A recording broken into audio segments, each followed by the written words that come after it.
Monsieur Valadier, comment vont vos cousins? Mes cousins.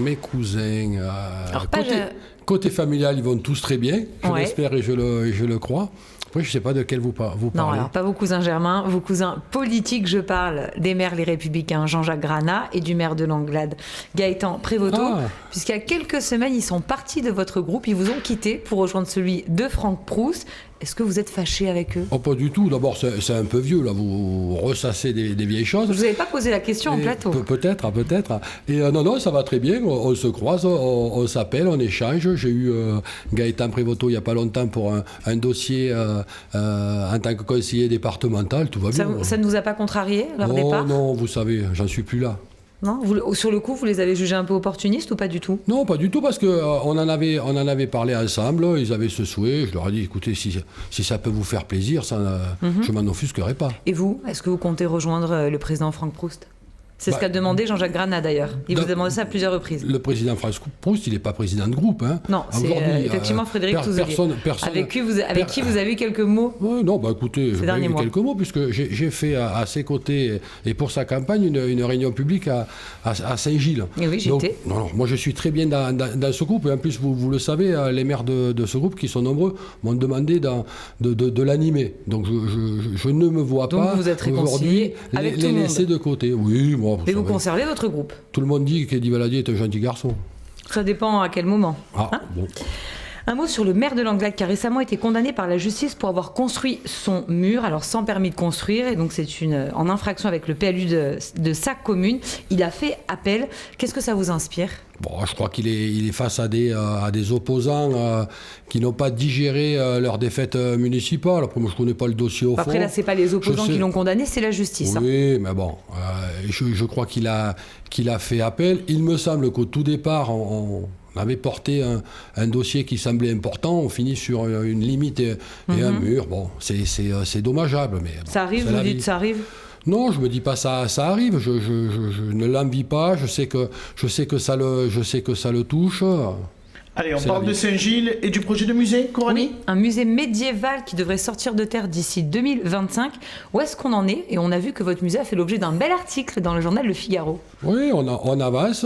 On me présentera l'avant-projet sommaire ce mardi. J'ai déjà travaillé sur les aspects scénographiques, sur les aspects architecturaux de ce projet. Derrière, il va y avoir un enjeu, c'est d'arriver à mobiliser nos partenaires, que peuvent être l'État, l'Europe, la région, partenaires financiers, pour arriver à boucler un financement optimum.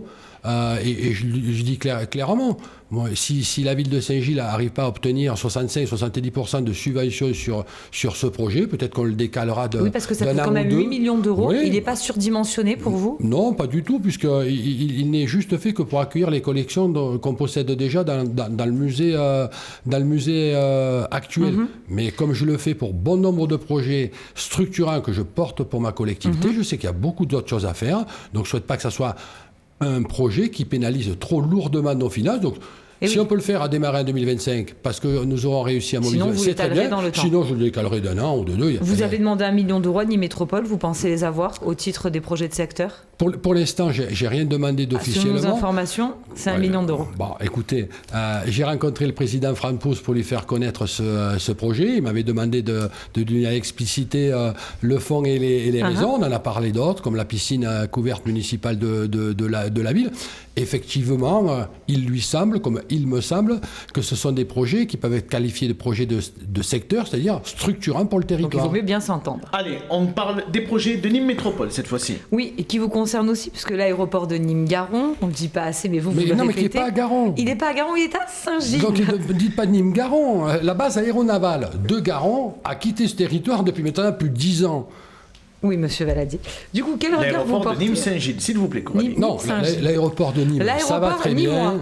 Quel regard portez-vous sur son développement avec l'arrivée de nouvelles lignes en direction de l'Écosse et de l'Irlande? Bon, moi, je crois que c'est plutôt positif. Hein. Ça offre des perspectives intéressantes pour nous, pour se rendre dans le nord de l'Europe. Et puis on sait aussi qu'il faut être captif vis-à-vis des Nord-Européens. Donc ça sera les Irlandais, les Écossais. Ouais. J'attends beaucoup des Écossais. Parce que, alors, notamment, à Édimbourg, il y a une cathédrale qui s'appelle la cathédrale de...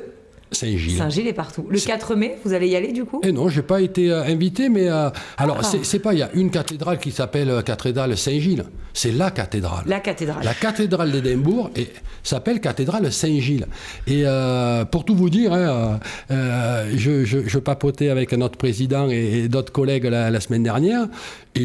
Personne ne savait que Saint-Gilles était plus connu à Édimbourg que Nîmes, Marseille ou Toulouse. Allez, on continue. Coralie, sur les terrains peut-être, au sud de l'aéroport. Au sud de l'aéroport, pour agrandir la zone économique Mitra, est-ce que pour vous c'est une priorité? Alors, je pense que le président Proust a défini certaines priorités. On a plusieurs zones qui sont en réflexion. Magna Porta, Ocvia, l'extension de Mitra, la Rouvière et le marché-gare. Vous sentez que Mitra c'est une priorité pour Franck Proust? Franck Proust travaille déjà sur ces 5 zones. Je pense qu'il sera nécessaire qu'on se recentre. Je crois qu'on ne pourra pas se tourner vers nos partenaires ou vers l'État en parlant du lundi de Magna Porta, le mardi de Mitra, le mercredi d'Ocvia. Je pense que ça va faire trop. Et on se recentrerait sur quelle zone? Je pense qu'il faudra se recentrer. Magna Porta, effectivement, c'est un enjeu. On a une gare. 40 hectares, c'est énorme déjà. Mais, comme je l'avais dit il y a déjà 2 ans, et le président Franck Proust, et j'apprécie son attitude de lundi à jouer la vérité, ce que nous a dit le président Franck Proust lundi, c'est qu'on sera en 2025 dans du pré-opérationnel. Il a dit que les premières entreprises pouvaient venir en 2025. Non, je ne suis pas certain qu'il ait tout à fait dit ça. Je pense qu'il a dit qu'on pourrait être en vente pré-opérationnelle. Moi, je souhaite pleine réussite à Magna Porta. Il faut tout de même comprendre qu'entre la création de la ZAC, qui va recueillir des avis négatifs, on peut avoir des associations environnementales qui mènent à l'agglomération, la vie dure, les compensations, le coût de l'aménagement. Moi, je serais le premier heureux si en 2025, on pose une première pierre. J'en suis pas certain. Parce que vous dites, en gros, Franck Proust, il y a trop de zones. Vous dites à Franck Proust, il y a trop de zones, il faut se recentrer parce que les règles en matière de compensation sont trop compliquées et qu'on n'arrivera pas à commercialiser ces zones. J'ai pas dit ça à Franck Proust et c'est pas ce que je vous ai dit. Je vous ai dit, Franck Proust a fait le choix de travailler sur ces 5 zones. Il a dit lui-même que Magna Porta, ça serait peut-être à moyen terme, en fin de mandat tout au mieux, mais si on n'a pas trop de chance, ça peut dépasser le mandat. Ocvia, on connaît les problématiques. Ouais. La prison est annoncée en 2027. Chacun connaît ce qu'est parfois la parole de l'État. Peut-être que 2027, ça sera 2030. C'est vrai, et je l'ai dit au président Franck Proust lors d'une visite d'entreprise il y a 2 mois.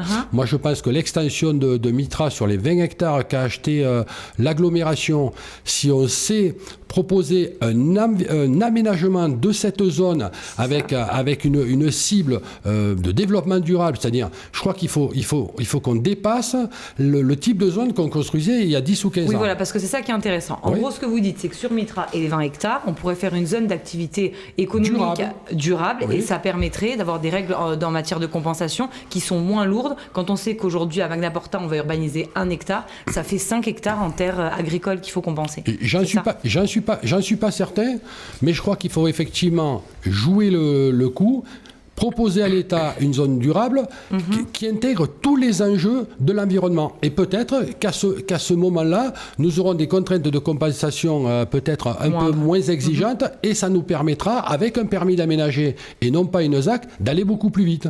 C'est la proposition que j'ai faite à Franck Proust. Tout dernier mot, Coralie, sur le groupe de travail autour de l'eau. Oui, parce que vous en faites partie. Alors, il y a quelques mois, Franck Proust s'était mis très en colère parce que le délégataire Veolia n'avait pas assez vendu de mètres cubes d'eau. Il avait même dit que ça représentait un manque à gagner de 2 millions d'euros pour l'agglo. Où en êtes-vous de vos investigations ? On ne s'est pas réunis depuis la fin de l'an dernier. J'ai demandé justement à mon collègue Jean-Luc Chélan, maire de Caveyrac, pas plus tard que lundi, de nous réunir parce que j'aimerais connaître les résultats de l'exploitation complète et totale du fichier des abonnés qui était effectivement difficile, longue.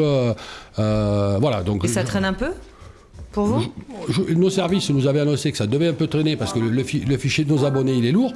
Je pense que maintenant on doit pouvoir avoir des éléments et effectivement dire ce qu'il en est.